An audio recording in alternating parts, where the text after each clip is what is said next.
Ya hace un momento creo que sí vieron todos esto de que A y B son independientes, A y C son independientes, B y C son independientes. Insisto, hice yo solamente una de ellas y las otras quedaron como ejercicio para ustedes, ¿de acuerdo? Entonces, ok, ahora tratemos de pensar en la intersección de los tres, A, B y C. Entonces, ¿qué? Además lo voy a decir a nivel verbal, vaya, no lo voy a escribir, creo que es más o menos claro qué es lo que estaría pasando, pero fíjense ustedes, A dice primer tirada par, B dice segunda tirada impar, y C me está pidiendo que de todas formas la suma sea par. Eso es imposible, ajá, de tal manera que esta intersección es vacía, ajá. Por lo tanto, la probabilidad de esta intersección es 0, y por otro lado, el producto de los tres, pues es un medio por un medio por un medio, o sea, un medio al cubo, que daría un octavo. Y eso me está diciendo que no se cumple la segunda condición. Se cumple la condición A de independencia, se cumple la condición A de independencia de tres eventos, pero no se cumple la segunda. La independencia de tres eventos, pero no se cumple la segunda. La segunda es que la probabilidad de la intersección sea el producto de las probabilidades, ¿ok? Entonces, bueno, entonces, a ver. Entonces, la probabilidad de, perdón, pero no se cumple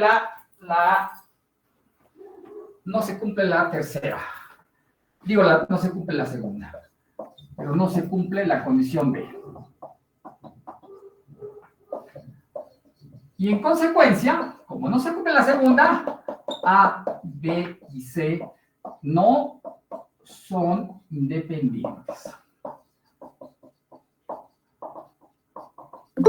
Les decía yo por ahí que también tengo un ejemplo al revés, ¿no?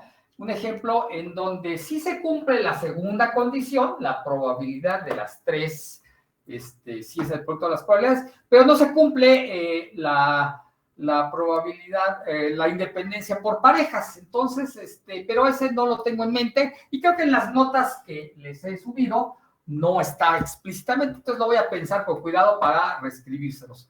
Entonces ahí tengo un ejemplo en donde no hay independencia, a pesar de que por parejas sí son independientes. Así que la demostración de que tres eventos son independientes requiere de la demostración de cuatro igualdades. Y ahora vamos a la definición más general. Por eso también se dan cuenta cómo está estructurada la definición previa, es lo que algunos llaman definición inductiva. Ajá. ¿Por qué? Porque para definir la independencia entre tres eventos fue necesario hacer uso de la independencia entre dos eventos. Ajá. Entonces, en general, supóngase, va en general, voy a ponerlo en general para ilustrar, pues, bueno, ya no ilustrar, sino ya poner en general la definición de independencia. En general, supóngase que hemos definido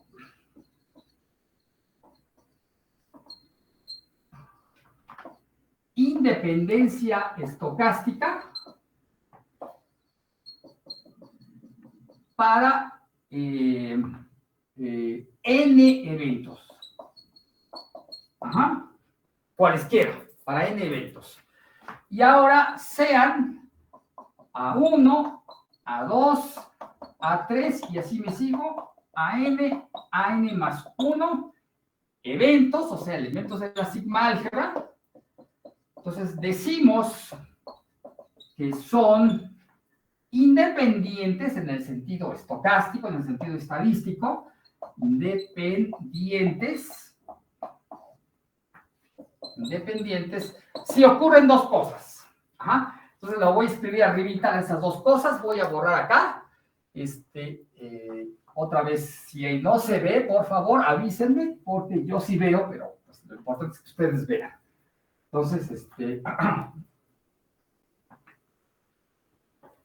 si pasan dos cosas, inciso A, entonces noten aquí, tomé n más 1, ajá. Entonces, si cualesquiera n de ellos son independientes, inciso B, la probabilidad de la intersección de todos los n más 1 eventos es igual al producto de las probabilidades. ¿Ok? Entonces, justamente, noten ustedes cómo está estructurada esta definición. A lo mejor es la primera vez que ven algo así.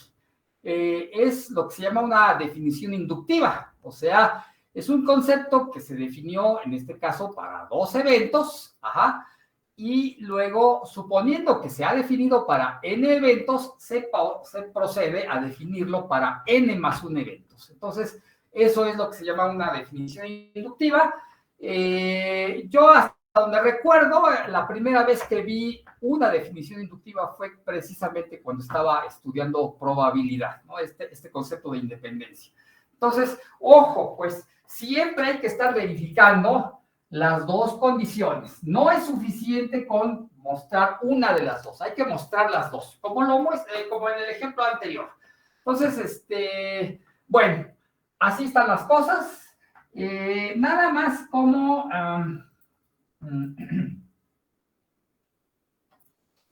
nada más como referencia para tener una idea de lo que pasó, ¿no?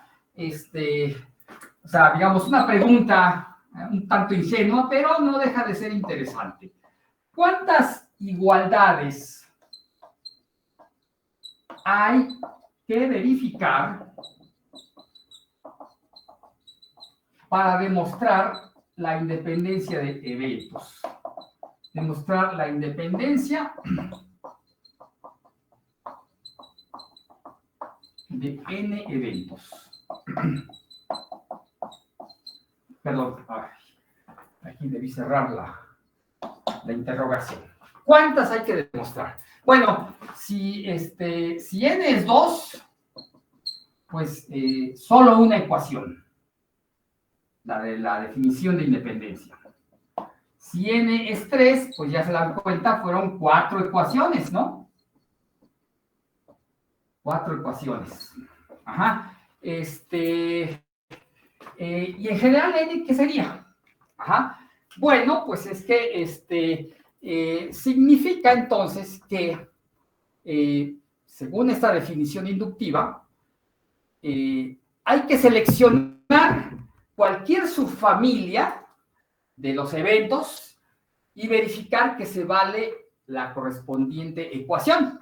Ajá. Entonces, lo voy a escribir aquí para que podamos hacer el conteo correctamente. En general, para verificar la independencia de n eventos, para verificar la independencia de n eventos, hay que seleccionar, fíjense lo que voy a escribir, voy a borrar arribita para continuar escribiendo, se dan cuenta, es seleccionar cualquier subconjunto de ellos y verificar que la intersección de esos que seleccioné es el producto, la probabilidad de esa intersección es el producto de las probabilidades. Nada más que déjenme escribirlo porque hay, digamos que 2 excepciones, nada más. Entonces, bueno, hay un cierto número de excepciones. Entonces voy a borrar aquí arribita para continuar con este comentario, dejarlo por escrito porque, para que no nos vayamos con la finta de que quiero verificar que 10 eventos son independientes y conformarme con demostrar que la probabilidad de la intersección de los 10 es el producto de las probabilidades. No, señor, no es suficiente con eso. Entonces, entonces tengo n eventos. Sea acá cualquier número mayor o igual que 2. Y la idea es considerar cualquier subconjunto cualquier subconjunto con K de esos eventos y verificar que la probabilidad de la intersección es el producto de las probabilidades. Entonces, la probabilidad de la intersección es el producto de las probabilidades. Se acaba rapidísimo el pizarrón. Pero bueno. Digamos, para una clase en línea, el pizarrón chiquito es apropiado. Lo malo está el tamaño. Para una clase presencial, el pizarrón chiquito, pues de ninguna manera es suficiente. Entonces, así que bueno. Si para enero volvemos a clases presenciales, bueno, pues ya tendremos a nuestra disposición algún pizarrón grande. Ok, verificar que la probabilidad de la intersección es el producto de las probabilidades. De las probabilidades, ¿ok? Entonces, ¿cuántas hay que elegir? O sea, si hay n eventos, digamos, A1, A2, etcétera, hasta AN, lo que tengo que hacer es tomar cualquier subfamilia de ellos con más de dos, con por lo menos dos elementos y verificar que la probabilidad de la intersección de esos que elegí es el producto de las probabilidades. Entonces, tengo que considerar de esta familia con n elementos que son conjuntos, todos los subconjuntos que tengan por lo menos dos. Ajá. Entonces, puedo, un conjunto con n elementos tiene 2 a la n subconjuntos, eso lo sabemos, ¿verdad? De tal manera que, bueno, tengo un conjunto con n elementos, esta familia de n conjuntos es un conjunto con n elementos, en total hay 2 a la n subconjuntos, pero ahí, como el conjunto vacío es subconjunto de todo mundo, bueno, pues el vacío no lo necesito. Y además, como tengo que estar haciendo comparaciones de dos en dos, entonces realmente, por eso es que debo seleccionar subconjuntos de por lo menos dos elementos. O sea, del total de subconjuntos, ¿cuántos tengo que quitar? Bueno, pues tengo que quitar al vacío y tengo que quitar a los n, que serían los conjuntos con un solo elemento. Entonces, ahí está. Ese sería el número total de ecuaciones que habría que verificar. Entonces, volvemos al asunto. Cuando n es 2, ¿qué dice esto? Pues aquí diría 2 al cuadrado, 4, menos 3, 1. Ajá, da una sola. Si n es 3, ¿qué dice aquí? 2 al cubo es 8, menos 4, 4. Exactamente, si n es 4, etcétera, etcétera. Entonces, ya si tuviéramos 4 elementos, bueno, pues ahí estaría la fórmula. De tal manera que el número de ecuaciones que hay que verificar va creciendo exponencialmente. De ahí la dificultad para verificar que la independencia entre los eventos. Simplemente hay que verificar un número gigantesco de ecuaciones, de tal manera que, pues no, de ninguna manera podremos darnos el lujo de estar verificando directamente la independencia de eventos. De tal suerte que, bueno, pues no es cualquier cosa. Este concepto de independencia entre eventos, a pesar de lo simple que parece, en realidad es un concepto complejo y profundo en ese contexto, ¿no? Pero bueno, entonces, se dan cuenta, entonces, el número de ecuaciones por verificar para demostrar que cierta familia de eventos son independientes, pues va creciendo exponencialmente de acuerdo con el número de eventos con los que nos estamos enfrentando. Pero me falta una definición más, que es justamente la que voy a poner enseguida, y entonces voy a borrar para poner esta definición como sigue, ¿ok?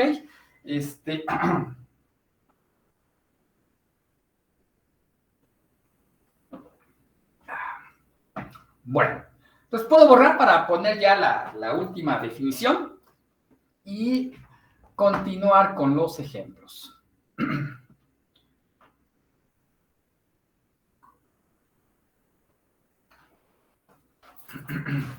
Ustedes me dicen, por favor, en qué momento puedo borrar.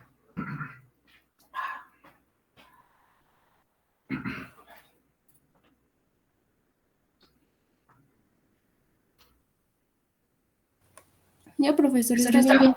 Muy bien, entonces voy a borrar. Por favor, si voy muy rápido, me dicen,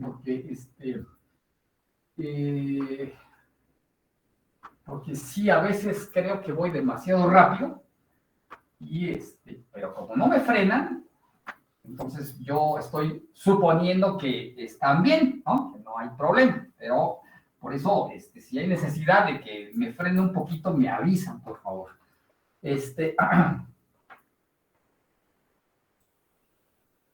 Bueno, entonces ya va una definición más, sea omega fp, un espacio de probabilidad, como de costumbre,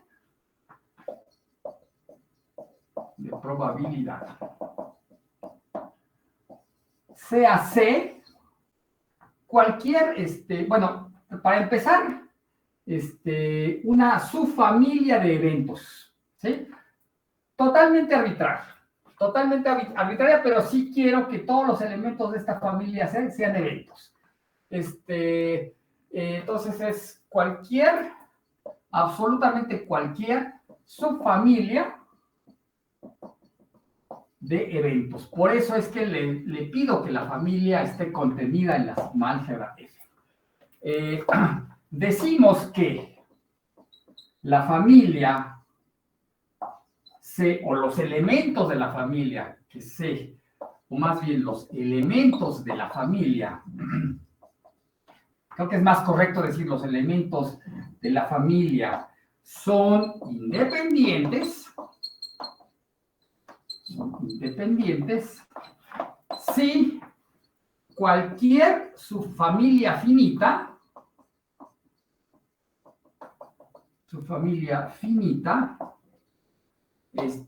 es independiente en el sentido de las definiciones anteriores.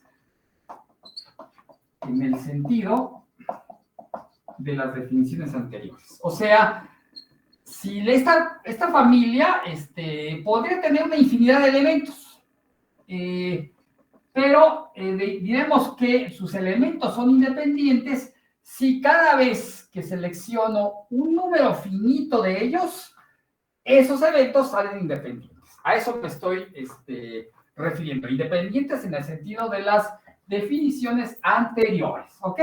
Entonces, esa es la noción de independencia. Bueno, entonces se dan cuenta, es una noción que se va sofisticando, pero bueno, ahora lo que sigue es ir proponiendo ejemplos en donde haya independencia, en donde no la haya, etcétera, etcétera. Entonces déjenme nada más pensar si tengo algo más preparado.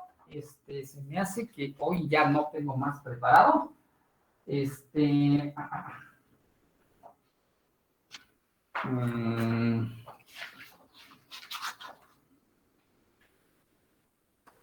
Bueno, sí, hay un ejemplito simplón. A ver. Sí, vamos a hacer un ejemplo sencillo. Nada más por pues para que no irnos en blanco en cuanto a ejemplos, porque la clase de hoy ha sido bastante teórica. Entonces,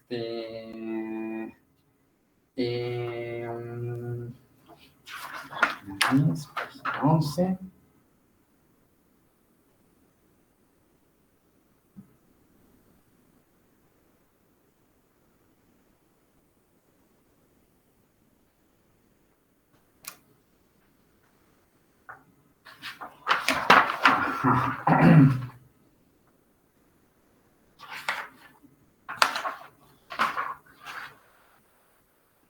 Bueno, a ver, creo que sí.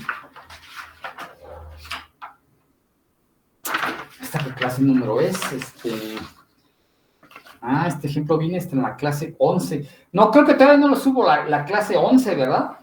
¿O ya se la subí? No, esa no se las he subido. Juraría yo que creo que les he subido a la 9 o la 10, cuando mucho, pero se me hace que no les he subido la 11. ¿Perdón?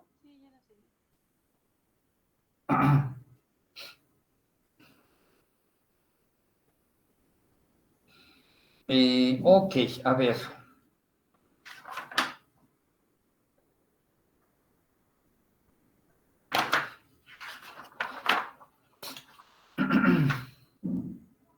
Bueno, a ver, voy a hacer un ejemplito sencillísimo y y luego le vamos aumentando el grado de dificultad, ¿ok? Bueno, voy a borrar para poner el primer ejemplo.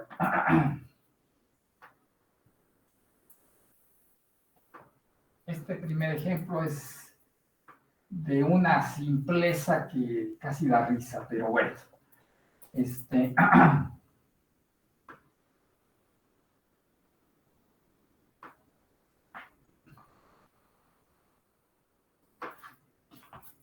Ok. Bueno, resulta que, según el texto, bueno, lo voy a leer y solamente apunto los datos básicos y ya cuando ustedes tengan en sus manos el texto de la clase de hoy, ya lo podrán ver con más detalle. Entonces dice, en una población hay dos enfermedades, digamos la enfermedad 1 y la enfermedad 2. Son dos enfermedades. Y bueno, dice, se supone que el 10% de la población contraerá alguna de las enfermedades alguna vez en su vida. No, dice que, está mal escrito, dice, sí, está mal escrito, tengo que corregir eso, dice, según datos que no se sabe de dónde salieron, dice, lo voy a poner así, el 10% de la población, estamos pensando en una población humana, contraerá tarde o temprano en su vida la enfermedad 1. Nada más que eso de enfermedad 1 no lo escribí aquí en las notas, aquí es lo que estoy escribiendo, ¿no? Y me está diciendo también que el 15% de la población contraerá en algún momento de su vida la otra enfermedad, la enfermedad número 2. ¿De acuerdo? Y me están diciendo que el 3% del total de la población contraerá ambas enfermedades en el transcurso de su vida, ¿ok?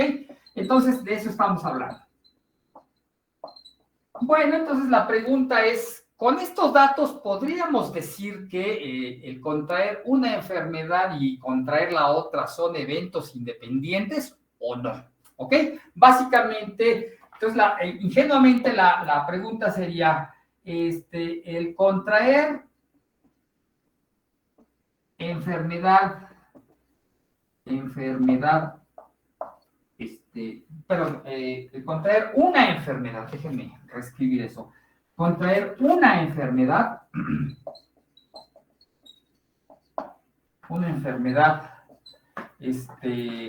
es independiente de contraer la otra. Entonces, ¿a qué me refiero con eso? Contraer la otra. Bueno, seguramente ustedes lo han visto y quizás hasta lo han vivido. Si en algún momento tienen una enfermedad, pongamos que se curan, pero esa primera enfermedad los predispone para luego contraer otra, ¿de acuerdo? Eso es común, ¿no?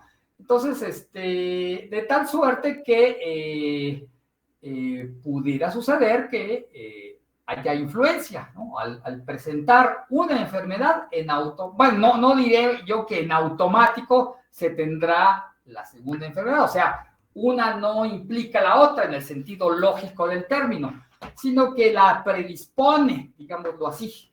Entonces, si les da la enfermedad número 1 de niños, capaz que eso hace que la enfermedad número 2, cuando ya son adultos, tenga mayor probabilidad de suceder, ¿no? Entonces, eso no está diciendo que si les da la 1, en automático les va a dar la 2. Simplemente altera la probabilidad de ocurrencia de la 2. En esas circunstancias, esa influencia nos diría que el contraer una no es independiente del contraer la otra. Y en caso de que hubiera independencia, pues se tendría que cumplir la ecuación de la independencia. Entonces, esa idea, para contestar esta pregunta, simplemente vamos a simbolizarlas en términos de probabilidades. Entonces, la solución de A concretamente a nuestro problema sería ponerle nombre a los eventos. A es contraer enfermedad 1, enfermedad 1, voy a llamarle B, contraer enfermedad 2,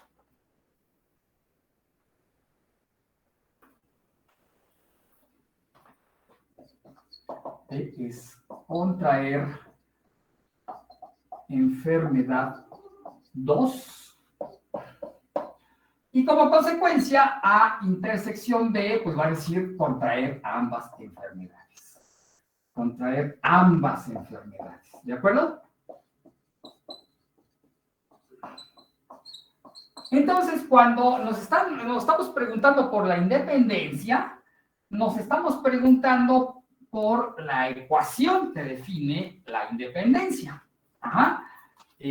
Así que veamos los datos del ejercicio. Dice así, la probabilidad de A, según los datos del ejercicio, ¿cuál sería la probabilidad de A? Bueno, de acuerdo con esto, como el 10% de la población contrae en algún momento de su vida la enfermedad 1, entonces la probabilidad de A significa de toda la población seleccionamos una persona al azar y la persona tiene 0.10 de probabilidad de contraerla. ¿Por qué? Pues porque otra vez en aquel juego de casos favorables entre casos totales, aunque no conozco los números absolutos, ni cuántos elementos tiene la población en total, ni cuántos elementos de ellos van a contraer la enfermedad, pero según los datos, entonces, ese cociente debería darme 0.10. ¿De acuerdo? Entonces, ahí está. La probabilidad de contraer la otra enfermedad, según esto, es 0.15. Ajá. Y la probabilidad de contraer a ambas, o sea, la probabilidad de la intersección es 3%, o sea, 0.03. Ahí nos damos cuenta que como 0.10 por 0.15 de ninguna manera es 0.03, ajá, entonces, evidentemente, de ninguna manera es 0.03, entonces, pues llegamos a la conclusión de que no se da la ecuación de la independencia entre estos dos eventos, ¿no? Ay, me quedó bien.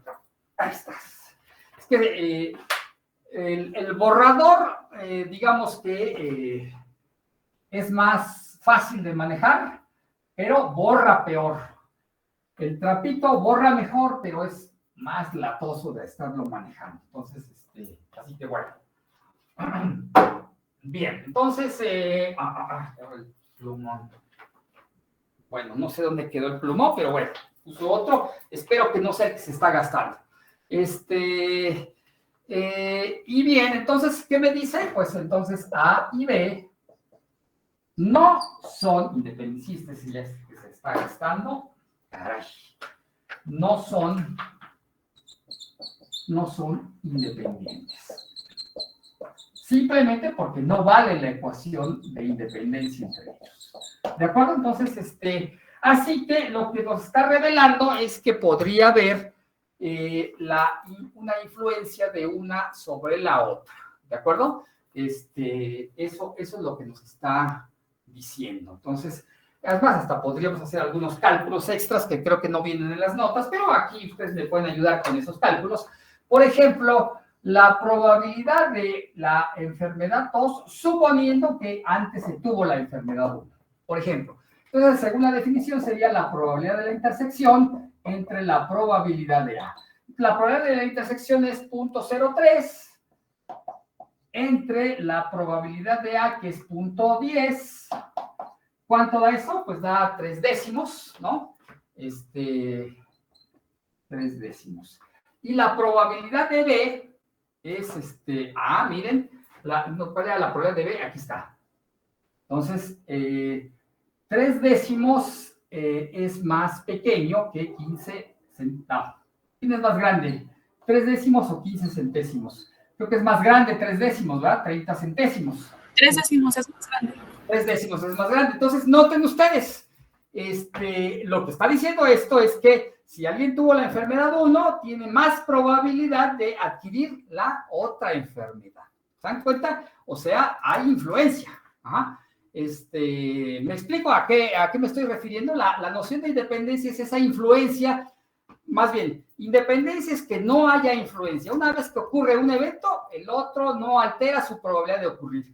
En este caso, sí hay esa alteración, de tal manera que, bueno, se nota en el ejemplo el significado de la no independencia. Entonces, el concepto de independencia hay que digerirlo no solamente con la definición abstracta y con ejemplos, sino también con contraejemplos de lo que es lo opuesto a la independencia, porque si no, este concepto es difícil de digerir.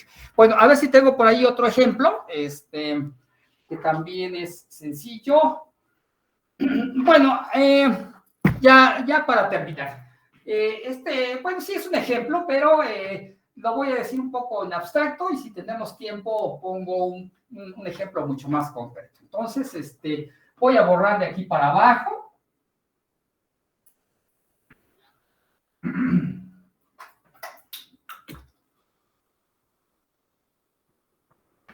Bueno, a ver. ¿Se acuerdan de el muestreo con reemplazo? En el muestreo, ordenado con reemplazo, ¿se acuerdan? Se tiene una población, o sea, un conjunto, se seleccionan de forma secuencial los elementos, pero con reemplazo quiere decir que una vez que se selecciona uno, se le vuelve a meter a la misma población con la posibilidad de volverlo a seleccionar. Entonces, eso es el muestreo ordenado con reemplazo. Entonces, básicamente dice, eventos que se refieran a diferentes instantes del muestreo. ¿Qué quiero decir con eso? Bueno, por ejemplo, si hago alguna afirmación sobre la primera extracción y luego hago una afirmación sobre la octava extracción. Ajá, a eso me refiero con diferentes instantes. En este caso fue instante 1, o sea, el primer elemento seleccionado, instante 8, el octavo elemento seleccionado. Como es muestreo con reemplazo, esos eventos que se hacen referencia a distintos instantes del muestreo son independientes. Y eso, bueno, intuitivamente es precisamente como no estoy alterando el contenido de la población, puesto que lo que selecciono lo vuelvo a regresar, entonces, pues es más o menos obvio que lo que me salga a la primera no influye en absoluto para lo que me salga después, ¿verdad? Eso es intuitivamente claro. Entonces, por eso es que viene esta idea, ¿no? En cambio, si el muestreo se hace sin reemplazo, entonces, ojo, porque ahí sí hay una clara influencia entre lo que se obtiene por primera vez en la selección y lo que se obtiene después, ¿no? Entonces, en el muestreo sin reemplazo, ordenado sin reemplazo, claro, ordenado sin reemplazo, otra vez, eventos asociados a instantes distintos del muestreo,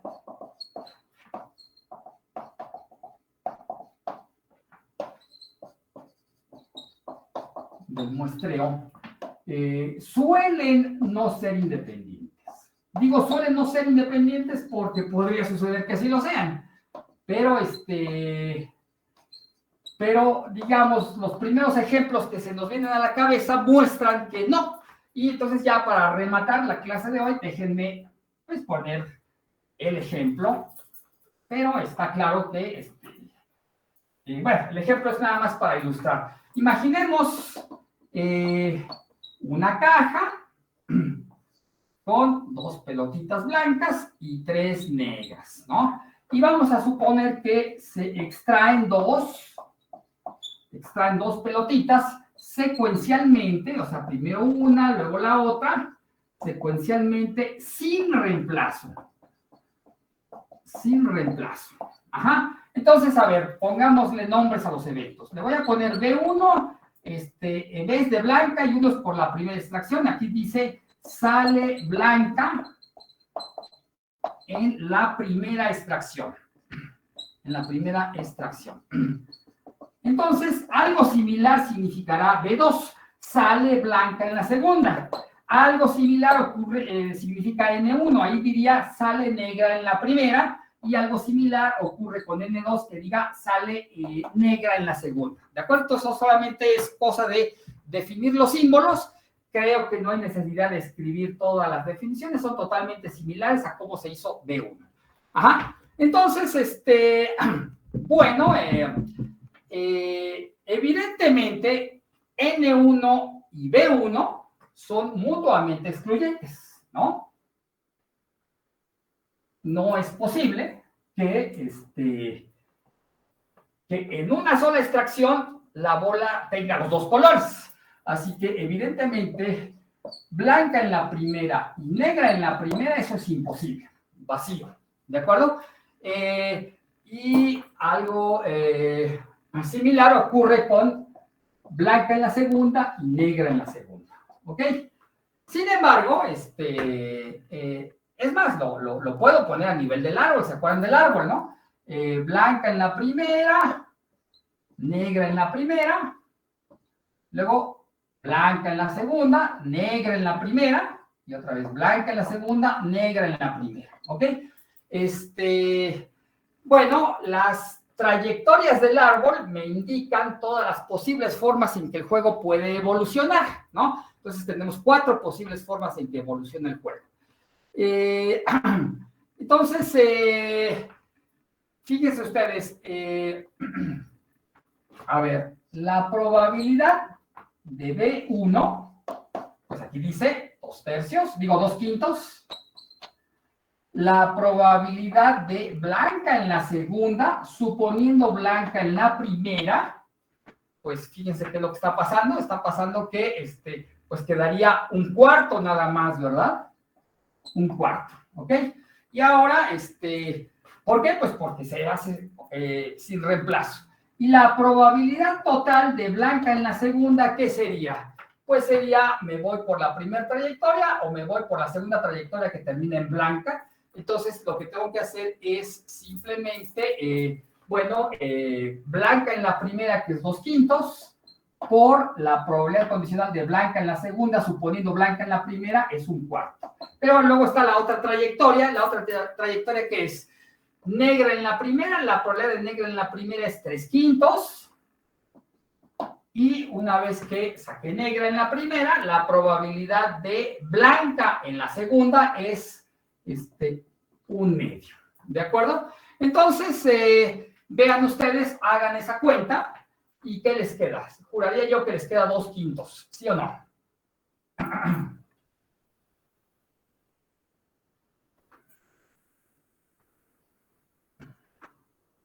No, ¿verdad? ¿O sí?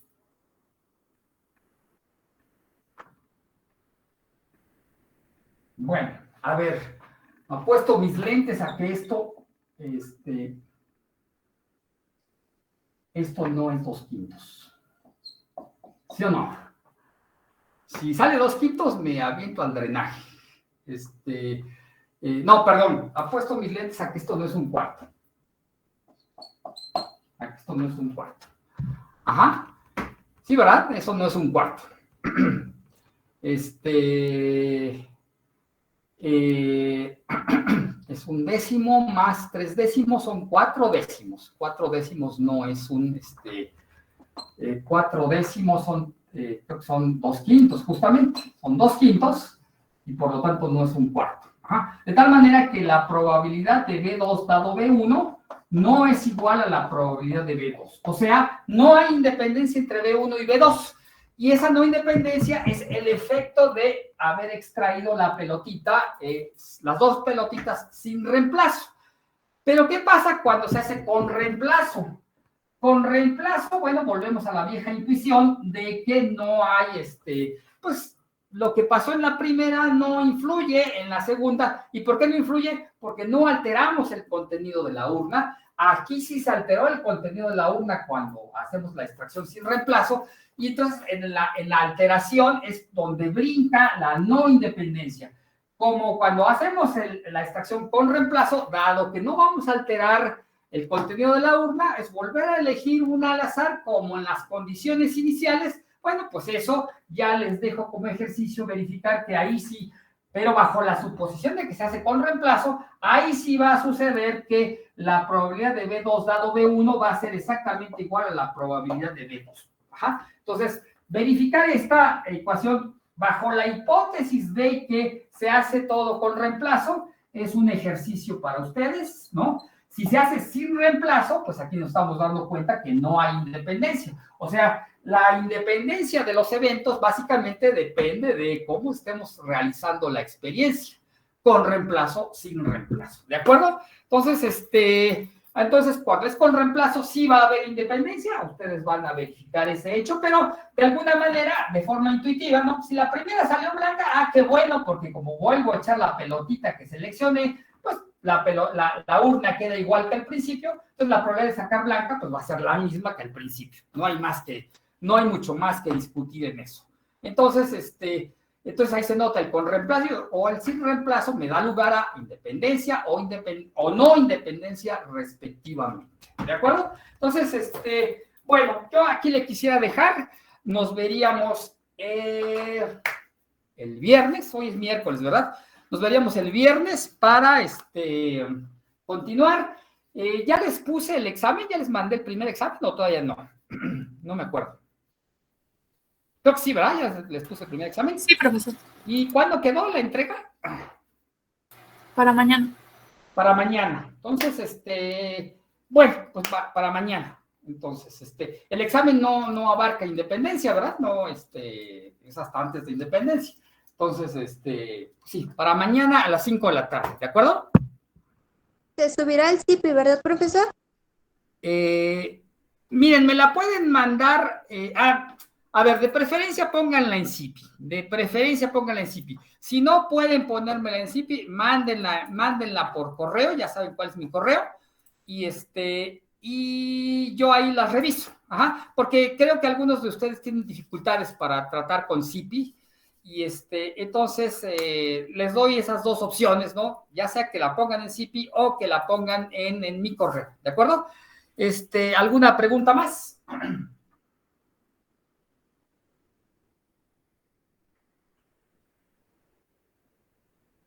¿No más preguntas? Bueno, entonces le dejamos aquí.